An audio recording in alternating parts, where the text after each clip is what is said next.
So it's been a deflating end to our hopes of seeing the men's 4x100 meter relay team end this tournament with silver, especially a gold medal, because that's what a lot of us came here to see anyway. But it has not happened.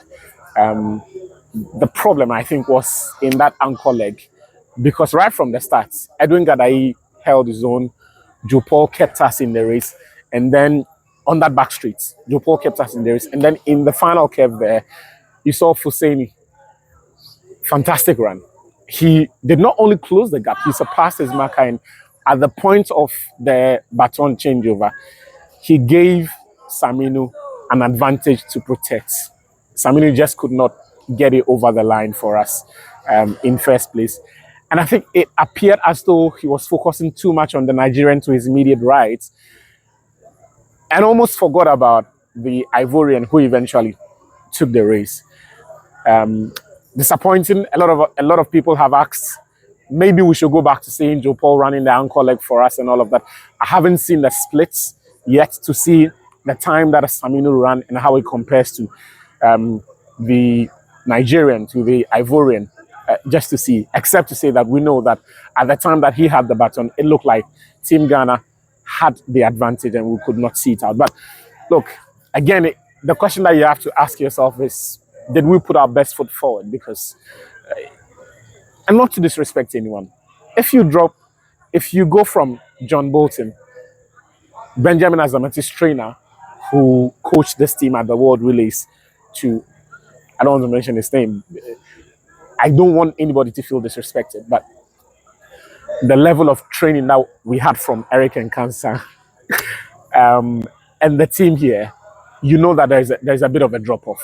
You get the point I'm making. And I felt that, and I've always said, if we knew we were going to host something like this and we wanted to win, look, in January, the athletics events that happened were, a lot of them were cross-country, but in February, there were 2 track and field events that we could have put our athletes there to expose them. So there's one in Perth, then you had, no, there was one in Perth in New Zealand, then you had one in Australia as well, classics there. You could have 6 days apart. So we could have had Ghanaian representation in at least one of those events. Put your best relay team out there, and then by the time they arrive at the World Relays, it will be their second outdoor event. This is our second outdoor event, and for the man running the anchor leg, Abdul Rashid Saminu, it's his second outdoor event at this level. So that may have been a mitigating factor. So we're all disappointed, but the teams that we love to mention that when they host events like this, they bring home the gold medal. South Africa, like they did when they went to the Olympics, they didn't host it, but the African team that people like to reference, that they are showing up in big time on the biggest platforms. They are present during the first meets of the tournament. They don't come to events like this with just one competitive race behind them. So let's put our monies where our mouths are. If the government is serious about athletics, if people have big expectations, let's speak to the government and let's speak truth to power, because their organization of this has been an unmitigated disaster. How do you say that?